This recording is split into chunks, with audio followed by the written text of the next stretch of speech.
Good morning, good afternoon, good evening.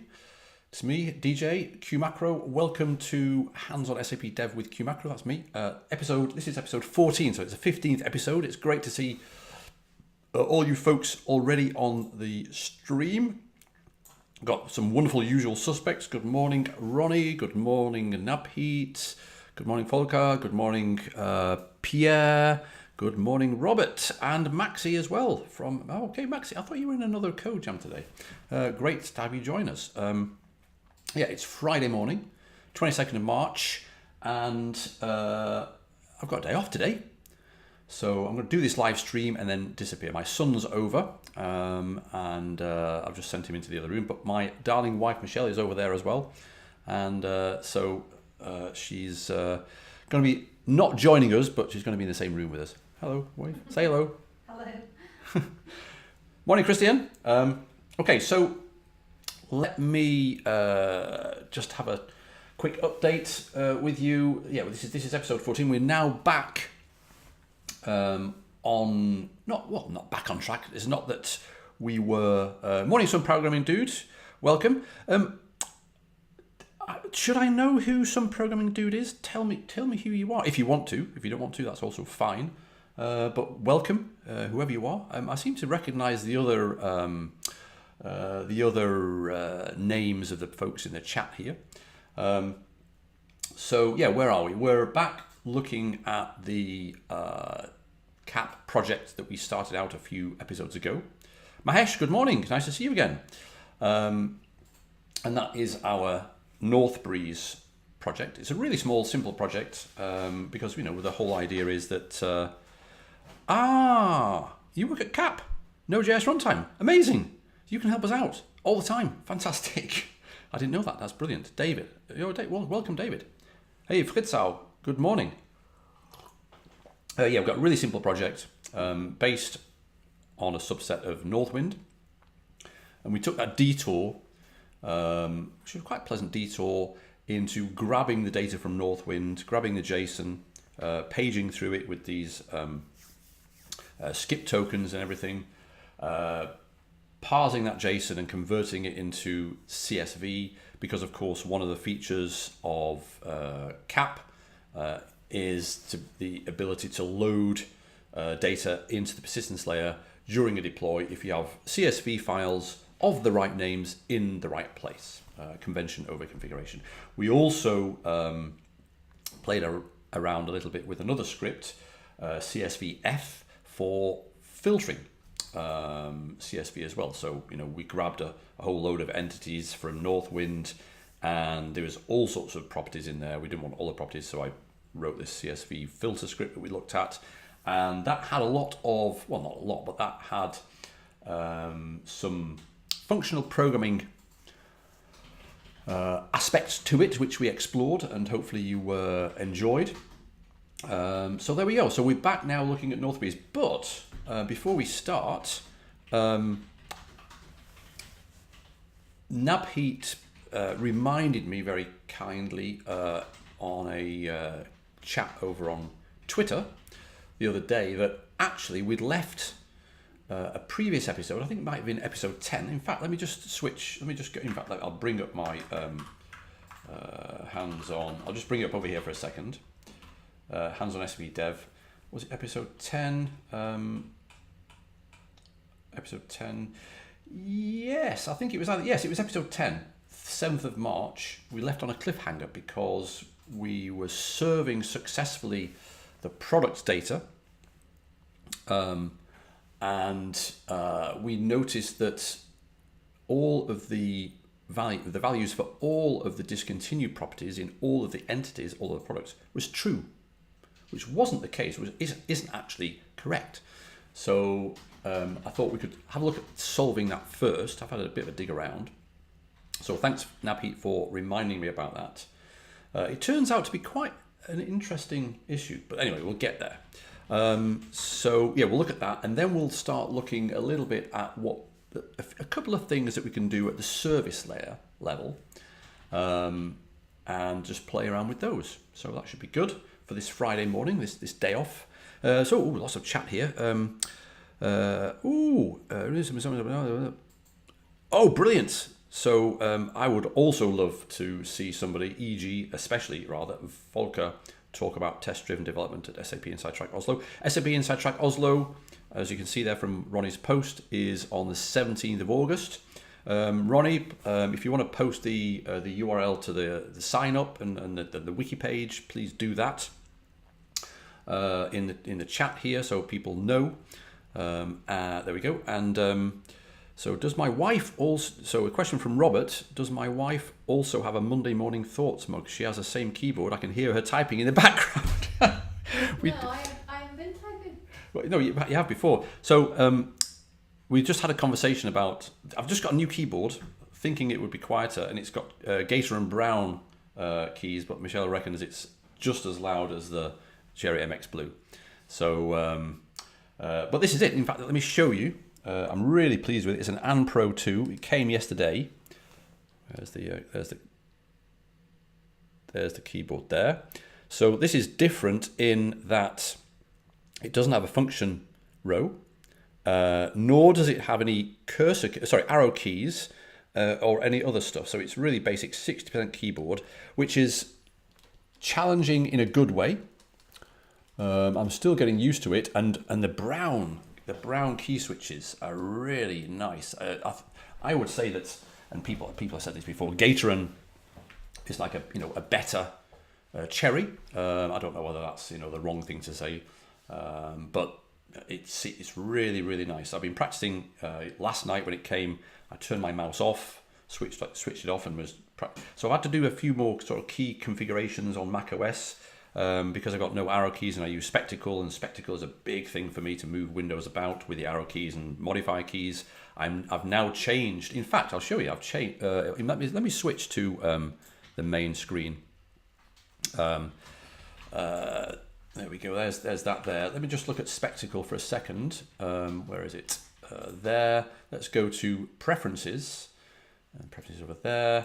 So if I want to move a window to the next display, it used to be Control Option Command right arrow, but because I've got no arrow keys, I'm using the Vim keys, of course, so I can actually move that to there, this one here, for example, to over there, and so on. So it works really well. Spectacles are awesome, and I thought, I won't be able to use Spectacle anymore, but actually, as you can see here, I've never used the make larger and make smaller. I've maybe used it once, so I've not changed those yet, and I don't put things into sort of top left or, for example, top left corners. So all the normal things I've now got H, J, K, and L. So this one here, I can go there, for example, there, and so on, back into the center. So it works really well. Where's the Spectacle thing? Where's it gone? There it is. Let's get rid of that. So yeah, I'm still fine with this keyboard. Spectacle on Vim. Vim powered Spectacle, really nice. Okay, so it is less loud than the previous one. Who said that? Robert. Yes, it was. Yes, it is. Awesome, great chat in the stream already. So why don't we get started? Let's remind ourselves of what the issue was relating to the discontinued property, wasn't it, Napheat? I'm just gonna have some coffee. By the way, I'm drinking it out of a nice plain IKEA cup today because, for no particular reason at all. I forgot to get my SAP Coffee Corner podcast. Oh, that's my sister ringing. Anyway, so where are we? So let's go into the folder where our Northbreeze project is, and let's just remind ourselves of what we've got. We've got a really simple, let's actually make this full screen. Actually, no, let's make it full screen like that. We've got a very simple data model with our products entity, our suppliers entity, and our categories entity. We've got the relationships between them, and down here at line 12, we've got this discontinued. By the way, Is Srikanth here this morning? Shall I turn on my, let me know if you want me to turn on my keycaster so you can see the key presses. I'll leave it off otherwise, but we've got this discontinued property, which reflects directly the discontinued property that we have in the real Northwind OData Services products entity set. And we can see here that there's a lot of products that are discontinued. No, false. We do have some discontinued, true. So we've got a nice selection of different values, one of two different values for this discontinued property. However, well, actually not however, but if we go out of here and have a look at the CSV files, we can see in products we've got these different false values, false, false, false. There. We've got true as well somewhere, true, true, true. So we've got different values here. All good. But the problem is, in fact, if we go back to here and just do a CDS run, oops, not REPL, run, CDS run, and go to, let's just open up a new tab, localhost 4004. So we can see we're hitting the, let's make that a little bit bigger. Yeah, I guess that's big enough. We can see that discontinued is true for everything. I think, in fact, if what we did last time was go and have a look at just the name and the discontinued properties. And as we can see here, I do have actually a page up and page down on a function layer. Okay, but I've also installed, this may appeal to some of you, I'm guessing Volker and Napid, I have installed this Vimium plugin, which allows me to navigate with the arrow key. In fact, I will turn on Keycaster. And where does it go there? I'll just move it up a little bit. Actually, that's fine there. It allows me to navigate with J and K and with down and up and so on. So that's really nice. And in fact, even if I go to, for example, I have no idea, qmacro.org, I can say, for example, if I want to go to this thing here, balancing features with simplicity, I really easily can hit F and then K, and it will open that there. And I can go back with H, capital H, and so on. So Vimium plugin for Chrome is really nice. Vim keys, Vim everywhere. Anyway, so the problem is that we're seeing all these discontinued values as true. We double checked in the database. So if we go SQLite 3, what was it called? Northbreeze.db, select asterisk from my, what's it called? Oh, tables. Oh yeah, select, no, Northbreeze, yeah. Select asterisk from Northbreeze products. We can see there that we've got these false values, for example. So it turns out that the problem lies in the conversion from JSON to CSV. So this is a CSV that was created by our grab script, and we're using the JSON to CSV module. In fact, let me just come out of here. Let's open up tmux and a new session here. By the way, I've also mapped the caps lock key to control, and I'm getting more used to using that. If we go to and have a look in there, in our grab script, we're using this JSON to CSV call to convert the JSON into CSV. And the JSON to CSV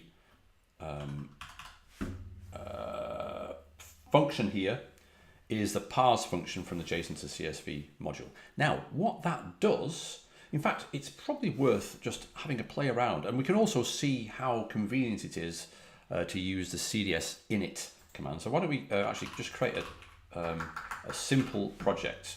Let's go into temp and CDS init. See, of course, I'm using the globally installed CDS, CDS version 3.5.2, the same version hopefully you've got as well. Hey Thomas, good morning. Welcome, Frankfurter Grüne Soße. Hello, yes. So let's say CDS init, modules, DB and serve, and we get a database module and a server module, or service module rather, sort of pre-built for us. Let's call it X. Okay, let's just let that install. And what we'll do is we'll go and create a CSV file manually and play around with that. So let's go into X. As you can see here, we've got this really simple books. And what we'll do actually is we'll say in stock, change that to boolean. Oh, I was still recording that. Change that to boolean, and the service is fine. Okay, but if we go back into DB and create a folder called CSV and go in there and what was it called? my.bookshop.books.csv. Was it my bookshop books? My bookshop.books. Yeah, so the name of the CSV file convention over configuration should be the namespace, then a dash, then books, the entity name. And let's go into that. ID, title, and in stock, wasn't it? So ID 1, title, book, title A, and in stock, let's have false, and then 1 book, 2 book, title, what's going on? Book, title, B, true. So that's the sort of thing that we've got already. So let's just quit out of here and CDS, CDS deploy. It's going to ask us for CDS deploy. It's going to ask us for a target SQLite x.db. Oh, npm install and save it SQLite 3. That's the SQLite module for npm. And of course, the CDS install uses the SQLite driver when we use SQLite. So of course, it needs the SQLite module from Node. So let's install that. And it builds something. There we go. So let's just try that again. Okay, fine. Initializing from CSV files. Now, if we do CDS run and open that up there, ooh, that's quite big. There, we get that problem. Okay, so it's a nice sort of, a smaller version of the problem. Long story short, I looked at JSON to CS. There we go. Issue converting.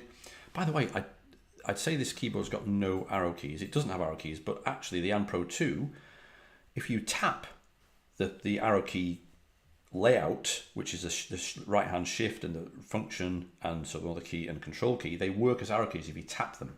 So that works quite well. Basically, issue converting columns with Boolean value.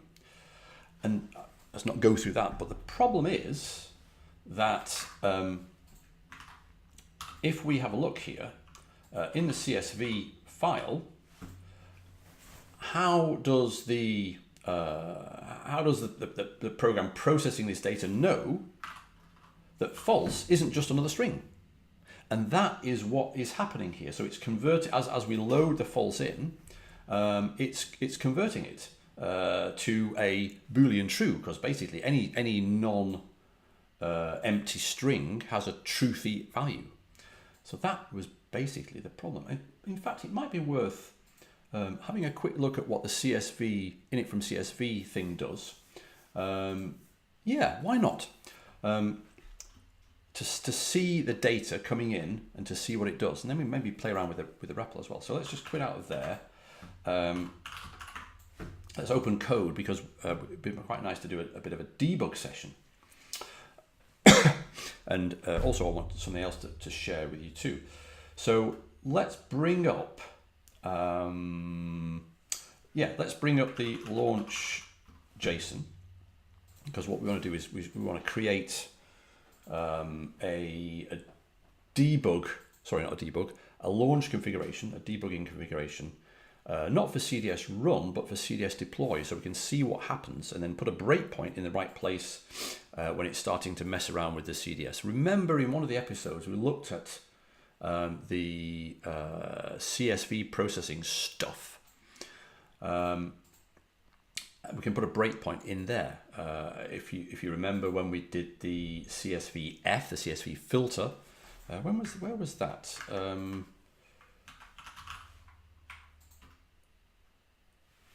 What episode was that? Catch the replays. There we go. In episode 12. When was that? Last week? Oh, it was last week, last Friday.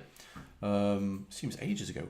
That was when I was at SAP Inside Track Maiden. I'm just looking at my calendar up there. So in that episode, we looked at parts of the SAP CDS module relating to CDS. So let's go and have a look at it. Now it turns out that, in fact, let me just create a new configuration here, and we'll use that to yank it and then go down and then paste that. Deploy. Oops, deploy. So that's all we need for a deploy debug launch configuration. But we want to put a breakpoint in. You're from Germany, so it'll catch your eyes. Oh, the grüne Soße. Ah, okay. Is that what you mean? I think it's what you mean, Thomas. We want to put a breakpoint in this thing called, I think it was called, what was it called? It was init something or other, wasn't it? Let's just find name init from. There we go, yeah. Node modules, bin, etc. init from CSV. Okay, that's what we'll want to look for. Now, it turns out that while we can do in VS Code Command P to search for files and bring them up, for example, the data model CDS here. Normally, by default, it won't find things in certain folders. So if I, prior to the configuration, I think I've changed here already. If I were to look up init from CSV, I wouldn't be able to find it. It would say, no, there's nothing found. And that's because of the keyboard. What's going on? Open keyboard shortcuts. Not keyboard shortcuts, sorry, not keyboard shortcuts. Settings, open settings. Now, normally, this is not there. And this search exclude defines to VS Code what folders should be excluded from search. If I remove that and save that, I can't now go init from CSV because it's not there, because by default the node modules folder is explicitly excluded. So if I put that in there using this sort of glob thing here and say false, don't exclude, a double negative, then we can search for it, which is quite nice. So let's just kill that. Let's go to init from CDS. And this is the thing that we looked at in that episode that we knew had this parse utility from this CSV utility within lib.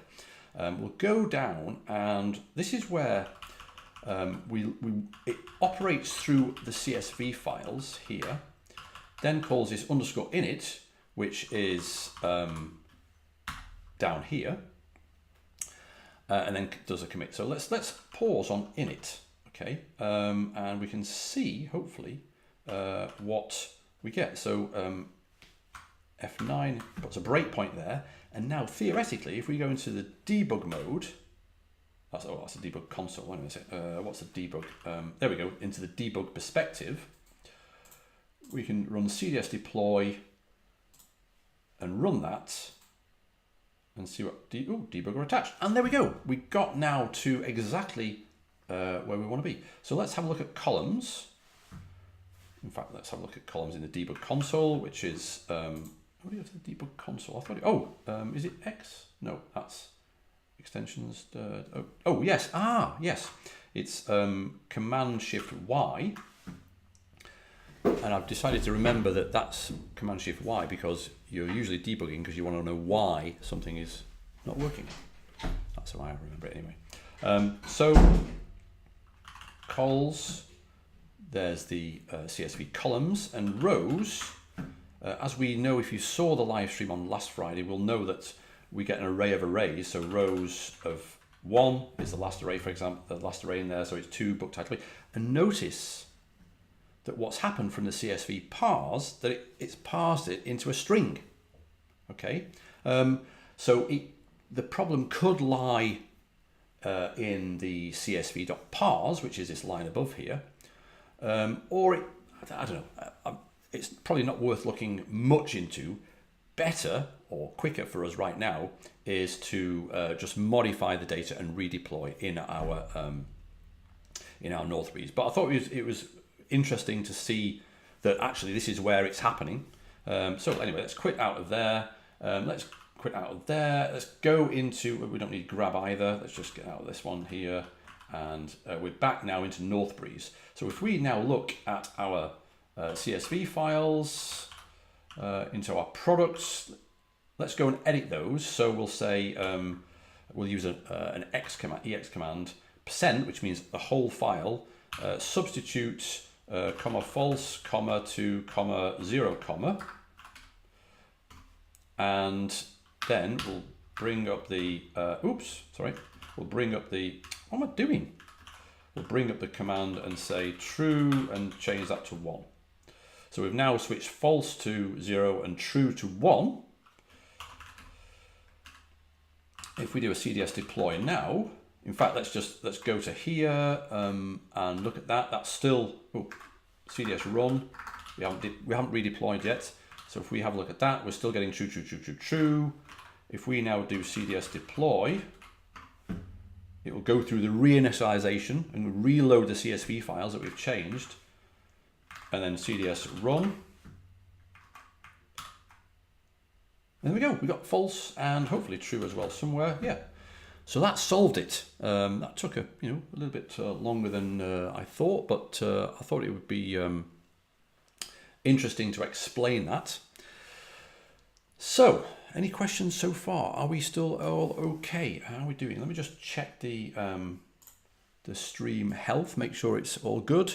Sorry, excellent. Yes, it's all good. Right, perfect. Okay, so now what we want to do is look at the main part of the live stream topic, which was, just remind ourselves, upcoming. There we go. Oh yeah, take a look at some of the service level features, looking how they can complement the data model, playing around with some of the annotations to see what effect they have. So let's do that. So one of the interesting conversations to have around the way CAP and more importantly CDS works is that we do have the explicit difference in layers between the data model, okay, and the service definition. So I'm going to use the word model for data model, and I'm going to use service definition. And if you remember in probably episode 2 or 3, I remember Gary asked a question about services, and we ended up actually defining a second service in the same file, although you can define multiple services in multiple files. If you could have a second service on the same data model, and the answer is you can. Okay, Christian, thanks for joining. Good luck with the prep for your next semester. I'll see you next Friday. Thanks for joining. That's great. So we've got here now a single service definition. We could define a second service in this file. We could define a second service in a separate file. Why might we want to do that? Well, I think long story short, a data model is effectively static and describes the data and the relationships. However, the consumption of that data and those relationships may differ from an app to app basis. You might want to have an app that has a certain view, and the keyword is view there, on that data model. And also the consumption of that data might differ depending on the role of the actors, of the people that are consuming that data are. So we're not going to do this the following in this episode, we'll do it in a future episode, but I'm starting to see now some really nice developments in CAP relating to authorizations and authentication. And we'll start to see some annotations that allow us to say, well, this particular service requires an administration level user. This particular service requires a logged in user, and so on. So we can start to see why it's at the service level. You want to start thinking about how you define what access for what role to what data. All right, John, thanks for joining. Glad you could join, and I'll hopefully see you soon. That's great. Oh, it's 8:30 already. So let's start to play around with at least one of the annotations that we've probably seen before, but we haven't really seen the effect of it. And that annotation is, or there's two annotations that we want to look at, the read-only annotation and the insert-only annotation. If you remember, if we have a look, well, it was, I think, in the tutorial that we followed,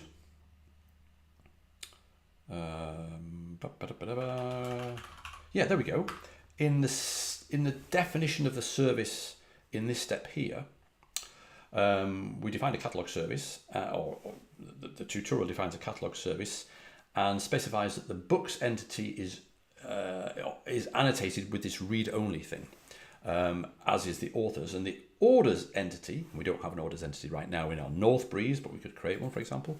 That's annotated with insert only. So why don't we play around with those annotations with our Northbreeze and see actually what the effect is, and in what areas. There was a conversation I had briefly with someone on Twitter about this. It was Mike Doyle. He sent me some information. I've not managed to look at it yet, but that triggered a thought about this. So let's have a look at that. Let's kill that. What's that one there? That's the North Wind. We'll just leave that one there. We'll just put it down there for now. Okay, so let's go in. Shall we? Oh, we'll use Vim. Yeah, let's go in and have a look at this. We've got our. Let's just open up another window here. Yeah, CDS. We'll run it in a second. We've got entity products, suppliers, and categories. In fact, why don't we instead of messing around with this one, let's go into X. And yeah, this is a simpler one. We've got this cat service. We've already got a read only. There we go. That's perfect. So let's go across to here and go to. I've just done a new shortcut. T goes to temp, so I can go into X. I do a lot of stuff in temp, so I can throw it away.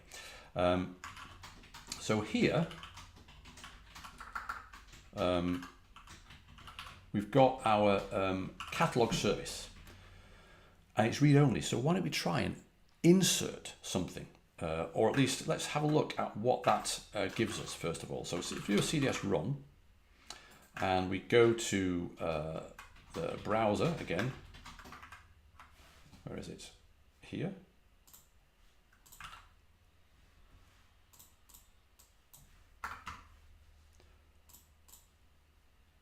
Where's the books? There's no books.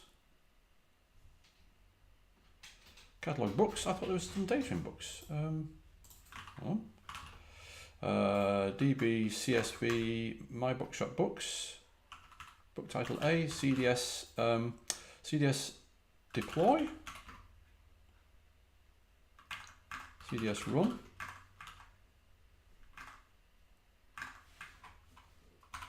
What's going on? Oh, there we go. No idea what's going on there. Don't worry about the in stock thing for now. In fact, no, let's let us worry about it. DB CSV there. False and true. There we go. And CDS deploy. Oh, let's switch that around actually. There we go. CDS deploy and CDS run. There we go. Fine. Okay, so good. So yes, CDS is, Thomas, I've done an alias T to CD temp ls. Well, in fact, what I've done is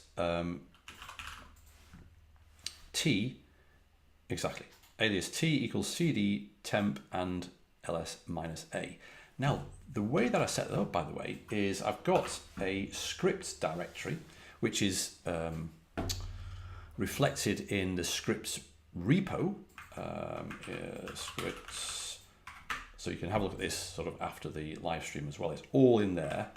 And what I've got is a couple of files where I define shortcuts. So I literally went in there and did that, and it will automatically go and do an ls minus A as well.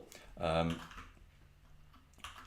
if you look at shortcuts, it will generate that for me. Okay, I didn't write this. It's a modified version of what Luke Smith wrote actually, and it's super useful. So that's where that T came from. Okay, so there we go. So we've got our read-only entity here, and we're running that now. So why don't we try and insert something? Now, shall we use Postman or shall we use curl? Why don't we use curl? Because then we can still stay on the command line rather than starting a new client. So let's have that there. I wonder if I can do that. There we go. Yes. Okay. So why don't we add some data? The bookshop. Let's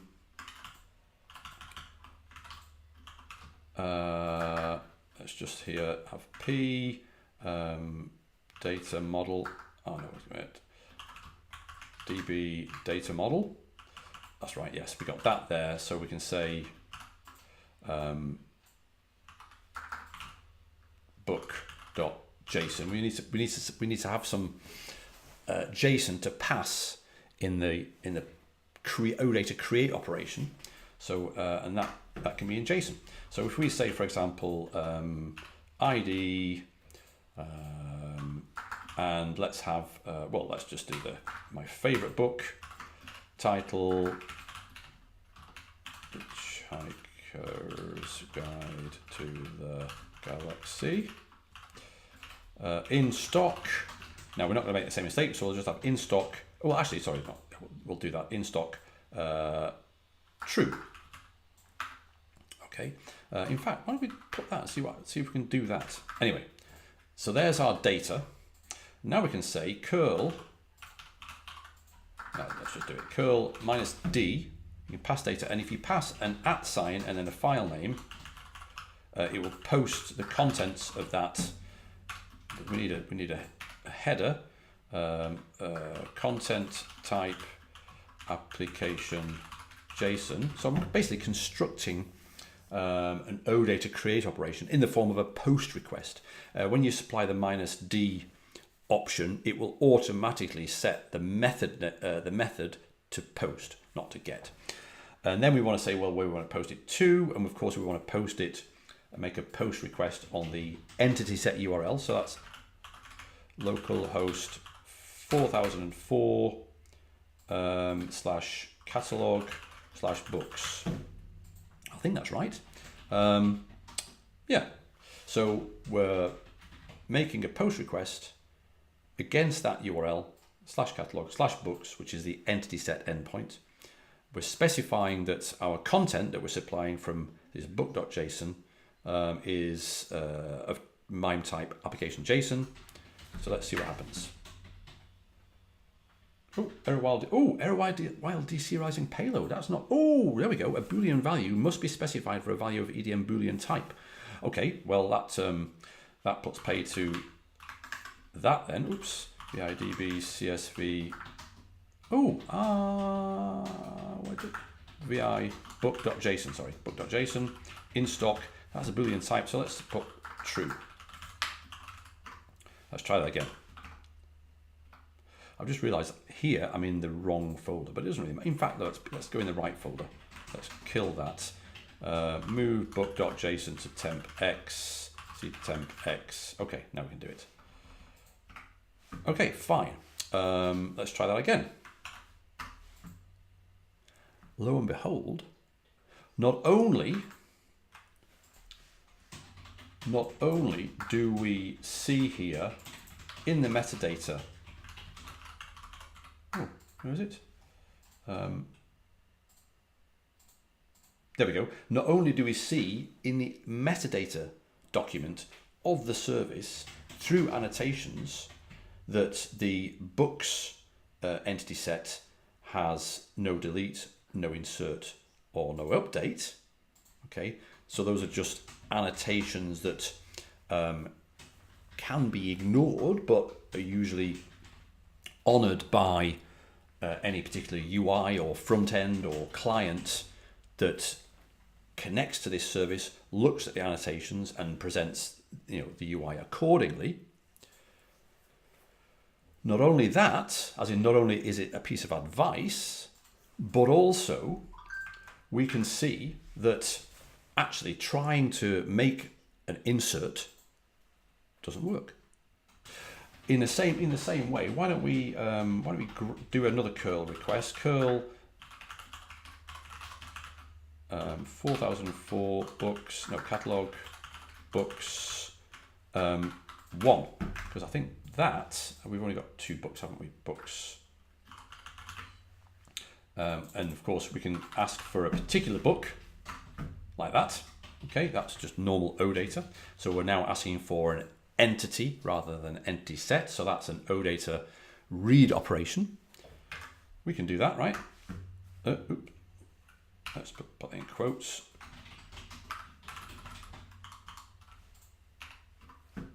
And we get the data. So we can do a get operation. Can we do a delete operation? I think it's X. Hold on a sec. Let's just get rid of that actually. There we go. Man curl. No, not man curl. Curl help.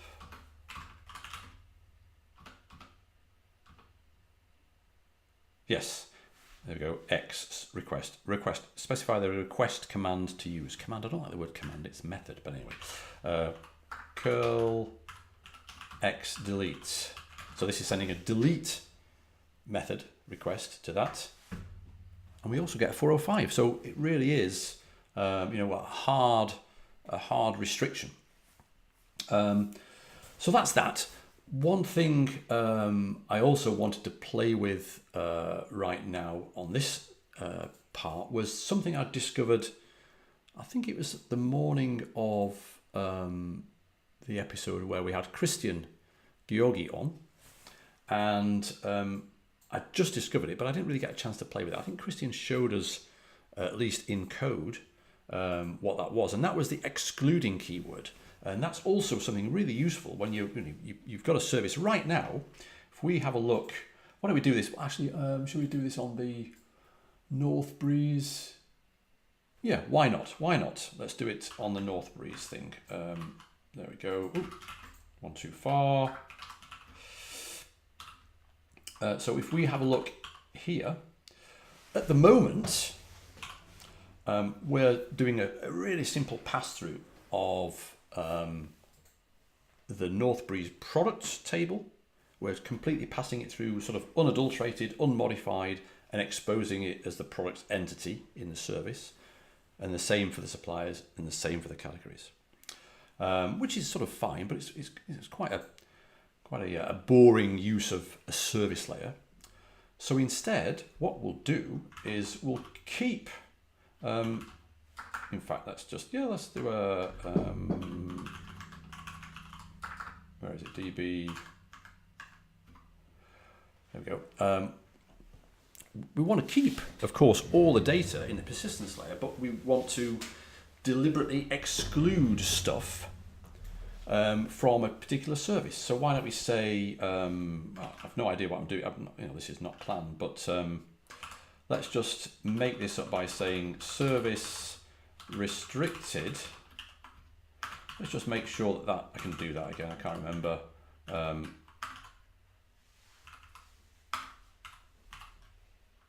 Stuff. Okay, let's do that.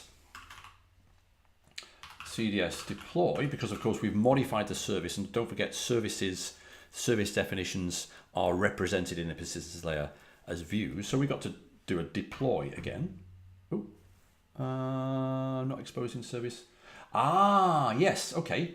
I have to also include the related stuff as well. Okay, well, okay, let's do that then. Let's just. All right. Tell you what we'll do is add another entity orders. Yeah, why not? Entity orders. Let's just add this for now. Key UUID. Key ID, and it's a UUID field. And just for now, we're not going to say what we're going to order yet because I don't want to have to build any relationships. But let's just do that for now. And let's go to here, orders on orders. Okay, let's just try that. Okay, fine. So we've now got a new CDS run. Let's go back here. Oh, H. No, let's just modify the URL here. There we go. So yeah, we do have this restricted service. Okay, which is orders. There's nothing in there, but we can at least see the metadata, which is just that thing there. So why don't we add some fields that we can then restrict? So if we say, for example, actually, why don't we do this? Let's have a look at, remember in node modules, in the SAP CDS module specifically, we have this common.cds. Remember that? And this gives us all sorts of standard, reusable, common definitions, languages, countries, currencies. But it also gave us this thing which is called managed. Okay. In fact, if I go to edit that, there we go. So I can highlight it then. So this is like an aspect that we can attach to the definition of an entity in the service, or definition of an entity in a data model. So why don't we add the managed aspect and then restrict some of the fields that come back when we do a read? Yes, let's do that. Okay, so we've got this managed aspect. So let's go and add, oops, sorry, what's going on here?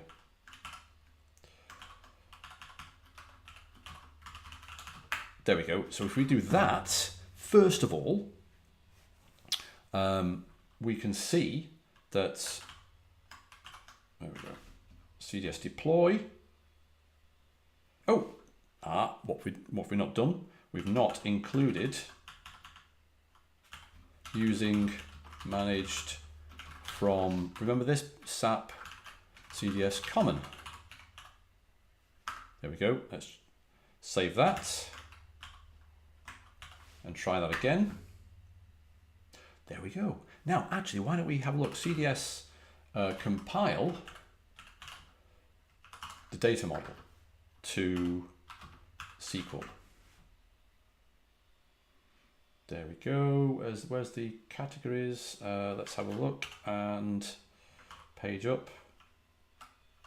Northbreeze categories, suppliers, products, orders. There we go. That's what I'm looking for. So it's created this table called Northbreeze orders not only does it have the ID that we specified and the quantity and specified that the ID is the primary key, but it's also for us added those 4 properties: modified at, created by, and modified by. So that's really cool. So now if we do a CDS run, if we have a look at the metadata, yeah, we now see these properties. However, we might not want to expose those properties. We might need the properties in the database, but we don't necessarily want to expose those properties in this particular service. And that's also why I'm... oops, wait a minute, where are we? Let's go to 1. In this particular restricted service. So we can say excluding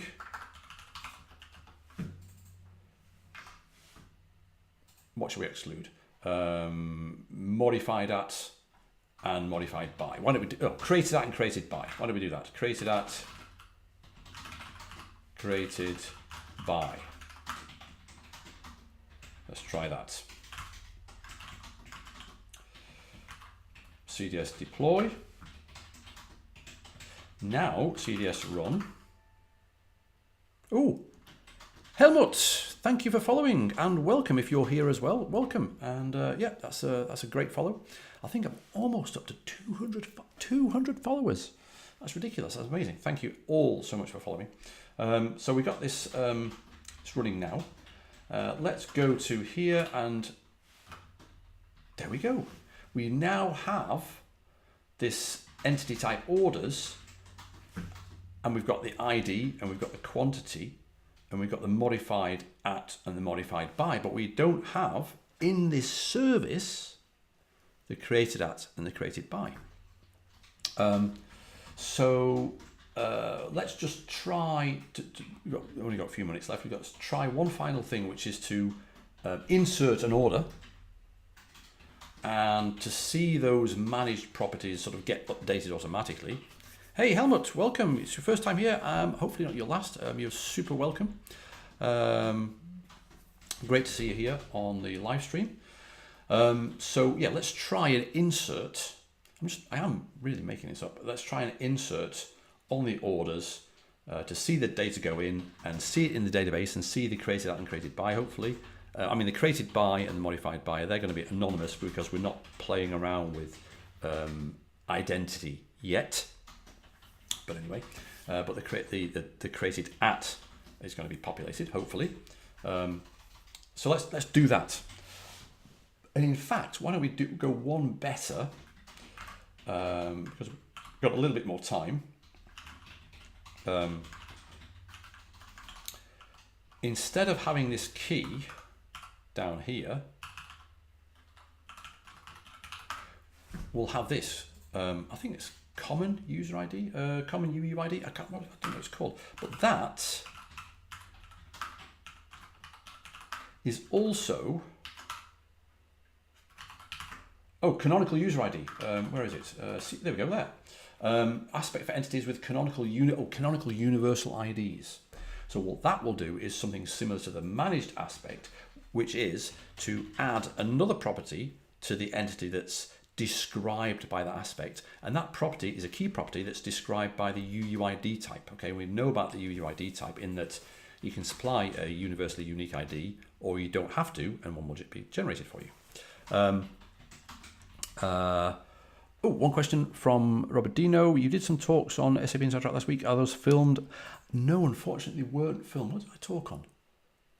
I talked on ES6 and functional programming and ES6 features, and I also did a CDS CAP thing as well. Unfortunately, it didn't get recorded. But if you've been, a lot of the stuff that I covered on that talk was what we've covered here anyway. So I don't think you've missed very much. If you want any more functional programming stuff, I did some more digging into partial application and currying and so on. Let me know, and maybe we'll do a special episode, a midweek episode on that. So anyway, yeah, we'll add the CUID to here. All we need in this entity definition is the business data, effectively. Everything else is being taken care of for us by these aspects. So let's redeploy. Oh, we've saved that. Yes, we've saved that. Let's redeploy. CDS deploy. And now if we look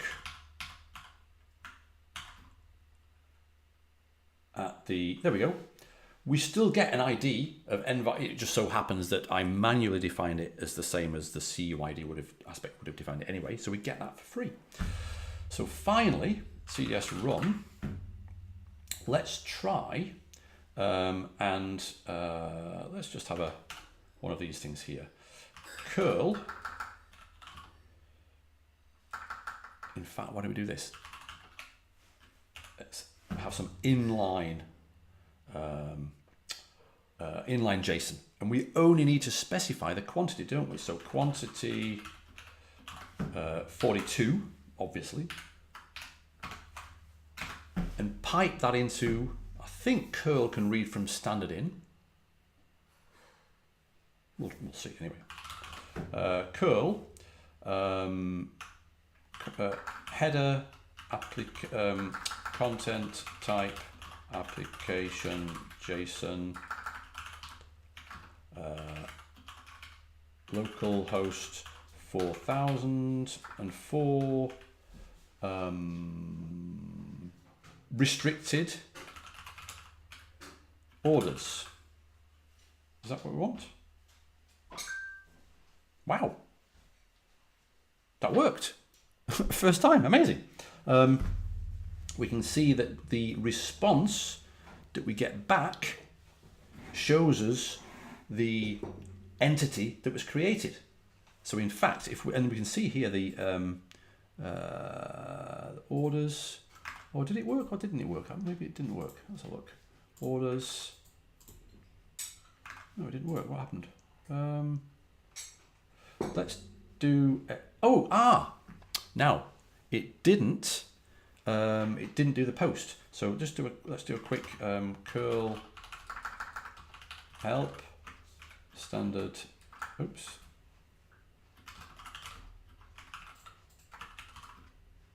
Data. It's going to be data. Okay. Why don't we just specify it on the command line like that? Okay, fine. There we go. Let's get rid of that.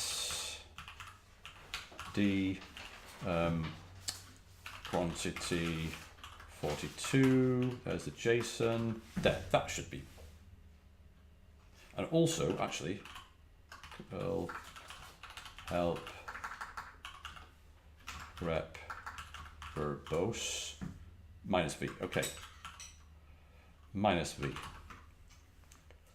There we go. We've got an error deserializing the payload. Bad request. Deserializing it. Error while this. Unexpected string in JSON at position 14. Did I not do that right? Oh, I didn't. Got another quote there. Thank you very much, Maxi. Well spotted. Ooh, that worked. That worked. We can see here it's generated an ID for us. So now if we refresh that, there it is. Quantity 42. Modified at null and modified by null. But if we take out those restrictions now, here. Oh, actually, no, we don't want to redeploy. But yeah, let's just let me undo that for a second. SQLite, all I really wanted to do was to see that the created at and the created by actually were updated in the database. So let's just do that. Northbreeze is the last thing. Northbreeze tables select star from restrict Northbreeze orders. And there it is. There's our 42. There's our UUID. There's the created at and there's the created by. So I think with that, that's a good time to finish. It's 1:09, so we've got 1 minute left. Thanks, Robert, and thanks, Maxi, for checking me out. Nappy, I did notice a question go past, was it Napit? This problem I faced in one of the current projects, how do we get past it? Same scenario, blah, blah, blah. Give me a shout on Twitter and we'll follow that up. Okay, so yeah, we're going to run out of time now. Sorry if I missed that. I wasn't quite sure what that was referring to. So let me know, Napit. I'm sure you will, which is great. Thanks for all the interaction. It's super chatting, and I hope you got something from that. And I'll see you on the stream live next time. Have a great Friday. Have a great weekend. I'm off for the rest of the day, and also I'm off on Monday. So I'll see you online. I'll probably see you online during the weekend, but I'll see you online officially on Tuesday. Okay, have a good one.